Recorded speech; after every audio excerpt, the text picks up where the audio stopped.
Hello friends, ഇനി നല്ലോണം പഴുത്ത പഴമൊക്കെ ഉണ്ടെങ്കിലുണ്ടല്ലോ അത് കഴിക്കാൻ ഭയങ്കര ബുദ്ധിമുട്ടായിരിക്കില്ല എല്ലാവർക്കും, തൊണ്ട് കറുത്ത പഴമൊക്കെ കാണുമ്പോൾ. അപ്പോൾ ഇതുപോലെ ഒന്ന് ചെയ്ത് നോക്കിയാൽ നല്ലതായിരിക്കും കേട്ടോ. അതിന് 2 പഴം ഞാൻ എടുത്തിട്ടുണ്ട്. അതിനകത്ത് കുറച്ച് നെയ്യ് ഒഴിച്ചിട്ട് ഇതങ്ങോട്ട് നല്ലോണം വരട്ടിയെടുക്കുക. വരട്ടിയെടുത്തതിന് ശേഷം നല്ലോണം വഴറ്റിയെടുക്കാം കേട്ടോ. ഈ നെയ്യിൽ നല്ലോണം അങ്ങോട്ട് വഴറ്റിയെടുത്തിട്ട് ഒന്ന് അടച്ചിടാം. അതൊക്കെ ഒന്ന് വേവണമല്ലോ. അത് ഒന്ന് അടച്ചിട്ടതിന് ശേഷം അത് തുറന്ന് വെച്ചിട്ട് ഒന്നും കൂടി ഇളക്കിയതിന് ശേഷം കുറച്ച് റവ ഇതിനകത്ത് ചേർക്കണം കേട്ടോ. ഒരു 1/4 കപ്പ് റവ ഞാൻ എടുത്തിട്ടുണ്ട്. അതൊന്ന് ചേർത്തതിന് ശേഷം ഒന്ന് ഇളക്കി കുറച്ച് തേങ്ങാപ്പാലും കൂടി ഇതിനകത്ത് ചേർത്തിട്ട് നന്നായിട്ട് വേവിച്ചെടുക്കാം. ഇതുപോലെ ഒന്ന് ചൂടാക്കിയതിന് ശേഷം കുറച്ച് തേങ്ങാപ്പാൽ, കുറച്ച് പഞ്ചസാരയും കൂടി ഇട്ടിട്ട് കുറച്ച് തേങ്ങാപ്പാലും കൂടി ഒഴിച്ച് ഒരു കപ്പ് തേങ്ങാപ്പാലും കൂടി ഒഴിച്ചിട്ട് ഒന്ന് ഇളക്കിയതിന് ശേഷം അടച്ച് വേവിച്ചെടുക്കാം. എന്നിട്ട് വേവിച്ചതിന് ശേഷം നന്നായിട്ട് അങ്ങോട്ട് പാലൊക്കെ വറ്റി നല്ല വരട്ടി ഇങ്ങോട്ട് എടുക്കാം. ഒന്ന് അടച്ച് ഒന്ന് വേവിക്കുക. ഈ റവ ഒന്ന് വേവണമല്ലോ. അപ്പോൾ ഏകദേശം വെന്ത് വന്നിട്ടുണ്ട്. ഒന്ന് ഇളക്കി നന്നായിട്ട് ഇളക്കി പാല് വറ്റുന്നവരെ നന്നായിട്ട് ഇളക്കി നല്ല ഈ പാത്രത്തിൽ നിന്ന് വിട്ടു പോണ രീതിയിൽ ആക്കിയെടുക്കാം. നല്ല ടേസ്റ്റി ആയിട്ടുള്ളൊരു സ്നാക്സാണ് കേട്ടോ അത്.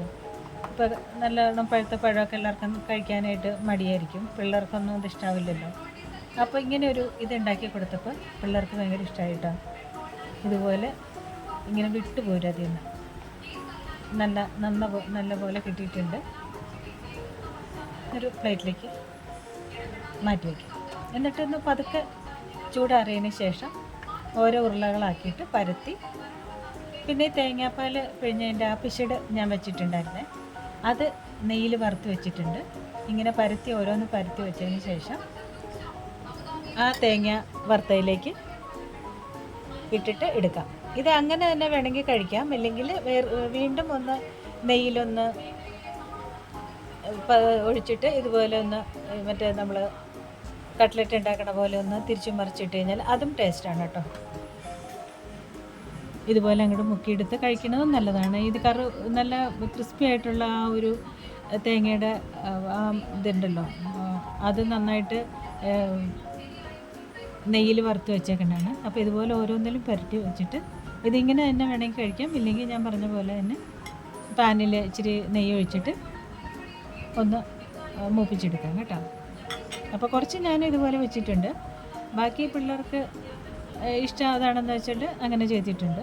അപ്പോൾ ഇതുപോലെ എല്ലാം ഇങ്ങനെ റൗണ്ടാക്കി എടുത്തതിന് ശേഷം കണ്ടോ, എല്ലാം നല്ല റൗണ്ടായിട്ട് കിട്ടിയിട്ടുണ്ട്. ഇതിങ്ങനെ കഴിക്കാനും ടേസ്റ്റാട്ടോ. എന്നിട്ട് ഇച്ചിരി നെയ്യ് ഒഴിച്ചിട്ട് എല്ലാം ഇങ്ങനെ പെറുക്കി വെച്ചിട്ട് ഒന്ന് തിരിച്ചും മറിച്ചിട്ട് കഴിഞ്ഞാൽ നല്ലതാണ്. അപ്പോൾ ഞാൻ ഈ പഴം ഇങ്ങനെ കണ്ടപ്പോൾ ഇതുപോലെ ഒന്ന് ഉണ്ടാക്കാമെന്ന് വിചാരിച്ചു. നല്ല ടേസ്റ്റി ആയിട്ടുള്ളതാണ്. പിള്ളേർക്കൊക്കെ ഭയങ്കര ഇഷ്ടമായിട്ടോ. അപ്പോൾ ഇടയ്ക്ക് ഇതുപോലെയൊക്കെ ഒന്ന് ഉണ്ടാക്കി കൊടുത്തു നോക്കാം. അപ്പോൾ ഇന്നത്തെ എൻ്റെ റെസിപ്പി ഇതിഷ്ടമെങ്കിലേ ലൈക്കൊക്കെ ഒന്ന് ചെയ്തേക്കണേ. ഇനി അടുത്തൊരു റെസിപ്പി ആയിട്ട് വരാം കേട്ടോ. Thank you.